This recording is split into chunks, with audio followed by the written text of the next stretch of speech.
ದೇವರ ಪರಿಶುದ್ಧ ನಾಮಕ್ಕೆ ಸ್ತೋತ್ರವಾಗಲಿ. ಈ ದಿನದ ದೇವರ ವಾಕ್ಯ ಯೆಶಾಯನ ಬರೆದ ಪ್ರವಾದನೆ ಗ್ರಂಥ 37ನೇ ಅಧ್ಯಾಯ 28ನೇ ವಾಕ್ಯ. ನೀನು ಕೂತುಕೊಳ್ಳುವುದು, ಹೋಗುವುದು, ಬರುವುದು ನನಗೆ ಗೊತ್ತುಂಟು. ನೀನು ನನ್ನ ಮೇಲೆ ರೌದ್ರಾವೇಶನಾಗಿರುವುದನ್ನು ಬಲ್ಲೆನು. ಹೌದು ಪ್ರೀತಿಯ ದೇವರ ಮಕ್ಕಳೇ, ಇವತ್ತಿನ ದೇವರ ವಾಕ್ಯದಲ್ಲಿ ನಾವು ಗಮನಿಸುತ್ತಿದ್ದೇವೆ. ಇಲ್ಲಿ ದೇವರ ವಾಕ್ಯವು ಸ್ಪಷ್ಟವಾಗಿ ಬರೆಯಲ್ಪಟ್ಟಿದೆ. ನೀನು ಕೂತುಕೊಳ್ಳುವುದು, ಹೋಗುವುದು, ಬರುವುದು ನನಗೆ ಗೊತ್ತುಂಟು. ನೀನು ನನ್ನ ಮೇಲೆ ರೌದ್ರಾವೇಶನಾಗಿರುವುದನ್ನು ಬಲ್ಲೆನು ಎಂಬುದಾಗಿ ಬರೆಯಲ್ಪಟ್ಟಿದೆ. ಪ್ರಿಯರಾದವರೇ, ಮೊದಲನೇದಾಗಿ ಇಲ್ಲಿ ದೇವರಾತ್ಮನ ಹೇಳುತ್ತಿರುವಂಥ ಕಾರ್ಯಗಳನ್ನು ಸರಿಯಾಗಿ ಗಮನಿಸ್ರಿ. ನಾವು ಕೂತುಕೊಳ್ಳುವುದು, ಮೊದಲನೇದಾಗಿ ನಾವು ಎಲ್ಲಿ ಕೂತ್ಕೊಳ್ತೇವೆ, ಎಲ್ಲಿ ಹೋಗುತ್ತೇವೆ, ಎಲ್ಲಿ ಬರುತ್ತೇವೆ, ಎಲ್ಲಿ ಮಲಗುತ್ತೇವೆ, ಏನು ಮಾಡ್ತಾ ಇದ್ದೀವಿ ಅನ್ನುವಂಥದ್ದನ್ನು ದೇವರು ಗಮನಿಸ್ತಾ ಇದ್ದಾನೆ. ಯಾಕೆಂದರೆ ನನ್ನ ದೇವರು ಆತನು ಗಮನಿಸುವ ಆತನ ಕಣ್ಣುಗಳು ಮನುಷ್ಯರ ಮೇಲೆ ಇರುವಂಥದ್ದಾಗಿದೆ. ಆತನು ಮನುಷ್ಯರನ್ನು, ಒಳ್ಳೆಯವರನ್ನು, ಕೆಟ್ಟವರನ್ನು ಎಲ್ಲರನ್ನು ನೋಡುವಂಥ ದೇವರಾಗಿದ್ದಾನೆ. ಅದಕ್ಕೆ ಯೆಶಾಯನ ಪ್ರವಾದನ ಗ್ರಂಥದಲ್ಲಿ 37ನೇ ಅಧ್ಯಾಯದಲ್ಲಿ 28ನೇ ವಾಕ್ಯದಲ್ಲಿ ಆತನು ಹೇಳ್ತಾ ಇದ್ದಾನೆ, ನೀನು ಕೂತುಕೊಳ್ಳುವುದು, ಹೋಗುವುದು, ಬರುವುದು ನನಗೆ ಗೊತ್ತುಂಟು ಎಂಬುದಾಗಿ. ಪ್ರಿಯರಾದವರೇ, ನಾವು ಅಂದ್ಕೊಳ್ತಾ ಇರ್ಬೋದು, ನನ್ನ ಬಗ್ಗೆ ಯಾರಿಗೂ ಗೊತ್ತಿಲ್ಲ, ನನ್ನ ವಿಚಾರ ಯಾರಿಗೂ ಗೊತ್ತಿಲ್ಲ, ನಾನು ಮಾಡ್ತಿರೋ ಕಾರ್ಯಗಳು ಯಾರು ನೋಡ್ತಾ ಇಲ್ಲ, ಇಲ್ಲಿ ಯಾರು ನೋಡ್ತಾ ಇದ್ದಲ್ಲ, ಇಲ್ಲ ಏನು ದೇವರ ಎದುರುಗಡೆ ಇದ್ದಾನ ಎಂಬಂತ ಭಯವಿಲ್ಲದೆ ನಾವು ಅನೇಕ ರೀತಿಯಾದಂಥ ಪಾಪ ಅಪರಾಧಗಳನ್ನು ಮಾಡ್ತಾ ಇರ್ಬೋದು. ಇನ್ನು ನಮಗೆ ಇಷ್ಟ ಬಂದ ರೀತಿಯಲ್ಲಿ ನಾವು ಜೀವಿಸ್ತಾ ಇರ್ಬೋದು. ನಮ್ಮ ಮನಸ್ಸಿಗೆ ಬಂದ ಹಾಗೆ ನಾವು ಮಾಡ್ತಾ ಇರ್ಬೋದು. ನಮ್ಮ ಹೃದಯ ಮೆಚ್ಚುವ ಹಾಗೆ ನಾವು ಮಾಡ್ತಾ ಇರ್ಬೋದು. ಆದರೆ ದೇವರಾತ್ಮನು ಇವತ್ತಿನ ದಿವಸದಲ್ಲಿ ನಿನ್ನನ್ನು ನೋಡಿ ಆತನು ಎಚ್ಚರಿಸ್ತಾ ಇದ್ದಾನೆ. ನೀನು ಕೂತುಕೊಳ್ಳುವುದು, ಹೋಗುವುದು, ಬರುವುದು ನನಗೆ ಗೊತ್ತುಂಟು. ನೀನು ಎಲ್ಲಿ ಕೂತ್ಕೊಳ್ತಿದ್ದೀಯಾ, ಎಲ್ಲಿ ಹೋಗ್ತಾ ಇದೆಯಾ, ಎಲ್ಲಿ ಬರ್ತಾ ಇದೆಯಾ, ಏನು ಮಾಡ್ತಾ ಇದೆಯಾ, ನಿನ್ನ ಆಲೋಚನೆಗಳೇನು, ನಿನ್ನ ಮನಸ್ಸಿನಲ್ಲಿ ಏನು ಉದ್ದೇಶಗಳಿದ್ದಾವೆ, ನೀನು ಏನೆಲ್ಲ ಯೋಚಿಸ್ತಾ ಇದೆಯಾ, ನೀನು ಮಲಗಿಕೊಂಡು ಏನು ಮಾಡ್ತಾ ಇದ್ದೀಯಾ, ನೀನು ಯಾವುದೆಲ್ಲ ತಪ್ಪುಗಳನ್ನು ಮಾಡ್ತಾ ಇದೆಯಾ, ಎಲ್ಲವೂ ನನಗೆ ಗೊತ್ತುಂಟು. ನಾನು ನಿನ್ನನ್ನು ನೋಡ್ತಾ ಇದ್ದೇನೆ ಎಂಬುದಾಗಿ ದೇವರಾತ್ಮನು ನಮ್ಮನ್ನು ಎಚ್ಚರಿಸ್ತಾ ಇದ್ದಾನೆ. ಪ್ರೀತಿ ದೇವರ ಮಕ್ಕಳೇ, ನಾವು ದೇವರ ಭಯ ಇಲ್ಲದೆ ಇವತ್ತಿನ ದಿವಸಗಳಲ್ಲಿ ಬದುಕ್ತಾ ಇದ್ದೇವೆ.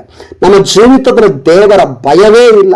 ನಮ್ಮ ಜೀವಿತವನ್ನು ಕುರಿತಾಗಿ, ನಮ್ಮನ್ನ ಕುರಿತಾಗಿ ಒಂದು ಭಯವಿಲ್ಲದೆ ನಾವು ಬದುಕ್ತಾ ಇದ್ದೇವೆ. ನಮ್ಮ ಮನಸ್ಸಿಗೆ ಬಂದ ಹಾಗೆ, ನಮ್ಮ ಇಷ್ಟ ಬಂದ ಹಾಗೆ ನಾವು ಏನ್ ಬೇಕಾದ್ರೂ ಮಾಡ್ಬೋದು. ನಮ್ಮನ್ನು ಯಾರು ಹೇಳುವವರಿಲ್ಲ, ಕೇಳುವವರಿಲ್ಲ, ನಮ್ಮನ್ನು ನೋಡುವವರಿಲ್ಲ ಅಂತ ಅಂದುಕೊಳ್ತಾ ಇದ್ದೇವೆ. ಆದರೆ ದೇವರಾತ್ಮನು ಇವತ್ತಿನ ವಾಕ್ಯದಲ್ಲಿ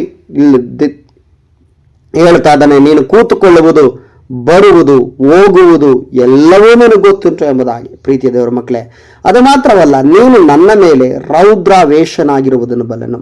ಅಂದರೆ ದೇವರ ಮೇಲೆ ನೀನು ಕೋಪಗೊಂಡಿದ್ದಿ. ನೀನು ಮಾಡಿರುವಂಥ ಕಾರ್ಯಗಳ ನಿಮಿತ್ತವಾಗಿ ನಿನಗೆ ಅನೇಕ ವಿಧವಾದ ಕಷ್ಟಗಳು, ವೇದನೆಗಳು, ದುಃಖಗಳಿದ್ದಾವೆ.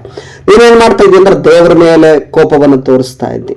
ಅಂದ್ರೆ ಇನ್ನೊಂದು ಕಡೆ ನಾವು ದೇವರ ವಾಕ್ಯದಲ್ಲಿ ಗಮನಿಸ್ತಾ ಇದ್ದ, ಮನುಷ್ಯನನ್ನು ಮಾಡುವುದೆಲ್ಲ ಮಾಡಿ ಕೊನೆಗೆ ಯೆಹೋವನ ಮೇಲೆ ಕೋಪ ತೋರಿಸುವನೆಂಬುದಾಗಿ. ಪ್ರೀತಿಯ ದೇವರ ಮಕ್ಕಳೇ, ನಮ್ಮ ಜೀವಿತದಲ್ಲಿ ನಾವೆಲ್ಲ ಮಾಡೋದು. ಈ ದೇವ್ರ ಕಣ್ಣಿದ್ದಿದ್ರೆ ಹಿಂಗೆ ಮಾಡ್ತಿದ್ನ, ಈ ದೇವ್ರ ಕಿವಿ ಇದ್ದಿದ್ರೆ ನಾನು ಪ್ರಾರ್ಥನೆ ಕೇಳ್ತಾ ಇರ್ಲಿಲ್ವಾ, ಈ ದೇವರು ಇದ್ದಾನ, ನಿಜವಾಗ್ಲೂ ದೇವರು ಇದ್ದಿದ್ರೆ ನನ್ನ ಪರಿಸ್ಥಿತಿಗಳು ಯಾಕೆ ಹಿಂಗೆ ಇರ್ತಿತ್ತು, ನನ್ನ ಒಂದು ಸ್ಥಿತಿಗತಿಗಳು ಯಾಕೆ ಹಿಂಗಿರ್ತಿತ್ತು, ನನ್ನ ಕಣ್ಣೀರು ಯಾಕೆ, ನನಗೆ ವೇದನೆ ಯಾಕೆ, ನನಗೆ ಯಾಕೆ ಕಷ್ಟ ಎಂಬುದಾಗಿ ನಾವು ದೇವರ ಮೇಲೆ ರೌದ್ರಾವೇಶವಾಗಿರುವುದನ್ನು, ಅಂದರೆ ಸಿಟ್ಟು ಮಾಡಿಕೊಂಡಿರುವುದನ್ನು ದೇವರ ಆತ್ಮನು ಬಲ್ಲನು ಎಂಬುದಾಗಿ ದೇವರ ಆತ್ಮನು ಹೇಳ್ತಾ ಇದ್ದಾರೆ. ಪ್ರೀತಿ ದೇವರ ಮಕ್ಕಳೇ, ನಿಮ್ಮ ಜೀವಿತವನ್ನು ಕುರಿತಾಗಿ ದೇವರಿಗೆ ಗೊತ್ತುಂಟು. ಆತನಿಗೆ ಗೊತ್ತಿರುವುದರಿಂದ ನೀವು ಭಯಪಡುವಂಥ ಅವಶ್ಯಕತೆ ಇಲ್ಲ. ನೀವು ಯಾವುದಂದ್ರೆ, ನೀವು ದೇವರಿಗೆ ಭಯಪಟ್ಟವರಾಗಿರಬೇಕು. ಅಂದರೆ ಈ ಲೋಕಕ್ಕೆ ಭಯಪಡುವಂಥ ಅವಶ್ಯಕತೆ ಇಲ್ಲ. ಈ ಲೋಕದಲ್ಲಿರೋ ಕಾರ್ಯಗಳಿಗೆ ನೀವು ಭಯಪಡುವಂಥ ಅವಶ್ಯಕತೆ ಇಲ್ಲ. ನೀವೇನು ಮಾಡಬೇಕಂದ್ರೆ ದೇವರಿಗೆ ಭಯಪಟ್ಟು ದೇವರ ಮಾರ್ಗದಲ್ಲಿ ನಾವು ನಡೆಯುವವರಾಗಿರಬೇಕು. ಯಾಕಂದರೆ ನಿನ್ನ ಜೀವಿತ ನನ್ನ ಸ್ವಂತ ಸೊತ್ತಲ್ಲ. ನನ್ನ ಒಂದು ದೇಹ, ನನ್ನ ಒಂದು ಮನಸ್ಸು, ನನ್ನ ಒಂದು ದೇಹ ದೇವರ ಸೊತ್ತಾಗಿದೆ. ನಮಗಿಷ್ಟ ಬಂದ ಹಾಗೆ ನಾವು ಜೀವಿಸಲಿಕ್ಕೆ ನಾವು ಕರೆಯಲ್ಪಡಲಿಲ್ಲ. ದೇವರಿಗಾಗಿ ಪರಿಶುದ್ಧವಾಗಿ ಜೀವಿಸುವುದಕ್ಕಾಗಿ ನಾವು ಕರೆಯಲ್ಪಟ್ಟಿದ್ದೇವೆ. ಪ್ರಿಯರಾದವರೇ, ನೋಡ್ರಿ, ಇದೇ ಯೆಶಾಯನ ಬರೆದ ಪ್ರವಾದನೆ ಗ್ರಂಥದಲ್ಲಿ 35ನೇ ಅಧ್ಯಾಯದಲ್ಲಿ 8ನೇ ವಾಕ್ಯದಲ್ಲಿ ನೀವು ಗಮನಿಸುವಾಗ, ಅಲ್ಲಿ ರಾಜಮಾರ್ಗವಿರುವುದು, ಅವರು ಹೋಗಿ ಬರುವ ದಾರಿ, ಅದು ಪರಿಶುದ್ಧ ಮಾರ್ಗ ಎನಿಸಿಕೊಳ್ಳುವುದು. ಯಾವ ಅಶುದ್ಧನೂ ಅಲ್ಲಿ ನಡೆಯನು, ಅದು ದೇವ ಜನರಿಗಾಗಿಯೇ ಇರುವುದು. ಅಲ್ಲಿ ಹೋಗುವ ಮೂಢನು ದಾರಿ ತಪ್ಪುನು, ಅಲ್ಲಿ ಹೋಗುವಂಥ ಮೂಢನೂ ಸಹ ದಾರಿ ತಪ್ಪುವುದಿಲ್ಲ ಎಂಬುದಾಗಿ ದೇವರ ವಾಕ್ಯದಲ್ಲಿ ಗಮನಿಸ್ತದೆ. ಅಂದರೆ ನಾವು ಬರುವಂಥ ದಾರಿ ಎಂಥದ್ದಾಗಿದೆ, ನಮ್ಮ ಆಲೋಚನೆಗಳು ಎಂಥದ್ದಾಗಿದೆ, ನಾವು ಮಾಡುವಂಥ ಕಾರ್ಯಗಳೆಂಥದ್ದಾಗಿದೆ, ನಿಜವಾಗಿಯೂ ನಾವು ಒಳ್ಳೆ ಕಾರ್ಯಗಳನ್ನು ಮಾಡ್ತಾ ಇದ್ದೇವೆ, ಕೆಟ್ಟ ಕಾರ್ಯಗಳನ್ನು ಮಾಡ್ತಾ ಇದ್ದೇವೆ, ನಮ್ಮ ಮನಸ್ಸಿಗೆ ಬಂದ ಹಾಗೆ ನಮ್ಮ ಮನಸ್ಸಿಗೆ ಅನಿಸ್ದಾಗೆಲ್ಲ ನಾವು ಜೀವನ ಮಾಡೋದಲ್ಲ ಜೀವನ ರೀ. ಪರಿಶುದ್ಧವಾದಂಥ ಜೀವಿತ, ಒಂದು ಭಯವುಳ್ಳ ಜೀವಿತ, ಒಂದು ಭಯವುಳ್ಳಂಥ ಜೀವನ ನಮ್ಮ ಜೀವಿತವಾಗಿರಬೇಕು. ಇವತ್ತಿನ ದಿನಗಳಲ್ಲಿ, ಇವತ್ತಿನ ಕೊನೆಯ ಕಾಲಗಳಲ್ಲಿ ನಾವು ನೋಡಿದ್ರೆ ಅನೇಕ ದೇವ ಸೇವಕರು ಸಹ ತಪ್ಪು ಮಾಡ್ತಿದ್ದಾರೆ. ಅನೇಕ ವಿಶ್ವಾಸಿಗಳು ತಪ್ಪಾದ ಮಾರ್ಗದಲ್ಲಿ ನಡೀತಾರೆ, ಸುಳ್ಳು ಹೇಳ್ತಾರೆ, ಅನೇಕ ವಿಷಯದಲ್ಲಿ ಸುಳ್ಳು ಹೇಳ್ಕೊಂಡೆ ಜೀವನ ಮಾಡ್ತಾರೆ. ಪ್ರೀತಿ ದೇವರ ಮಕ್ಕಳೇ, ಇಂಥ ಕಾರ್ಯಗಳೆಲ್ಲ ಬಿಡಬೇಕು ಎಂಬುದಾಗಿ ದೇವರಾತ್ಮನ ಬಯಸ್ತಾ ಇದ್ದಾರೆ. ಆತನ ಮೇಲೆ ಕೋಪ ಮಾಡಿಕೊಳ್ಳುವುದನ್ನು ನಾವು ನಿಲ್ಲಿಸಬೇಕು. ದೇವರು ನಮ್ಮ ಪರವಾಗಿರುವಾಗ ನಾವು ಯಾರಿಗೂ ಭಯಪಡುವಂಥ ಅವಶ್ಯಕತೆ ಇಲ್ಲ. ಆದರೆ ದೇವರಿಗೆ ವಿರುದ್ಧವಾದ ಕಾರ್ಯಗಳು ನಾವು ಮಾಡುವುದಾದ್ರೆ ಇವತ್ತಿಗೆ ಸ್ಟಾಪ್ ಮಾಡಬೇಕು, ಇವತ್ತಿಗೆ ನಿಲ್ಲಿಸಬೇಕೆಂಬುದಾಗಿ ದೇವರಾತ್ಮನು ನನ್ನನ್ನು ನೋಡಿ ಎಚ್ಚರಿಸ್ತಾ ಇದ್ದಾನೆ. ಈ ವಾಕ್ಯದೊಟ್ಟಿಗೆ ದೇವರು ನಿಮ್ಮನ್ನು ಆಶೀರ್ವಾದ ಮಾಡಲಿ. ಯೇಸು ಕ್ರಿಸ್ತನ ನಾಮದಲ್ಲಿ ಪ್ರಾರ್ಥಿಸೋಣ.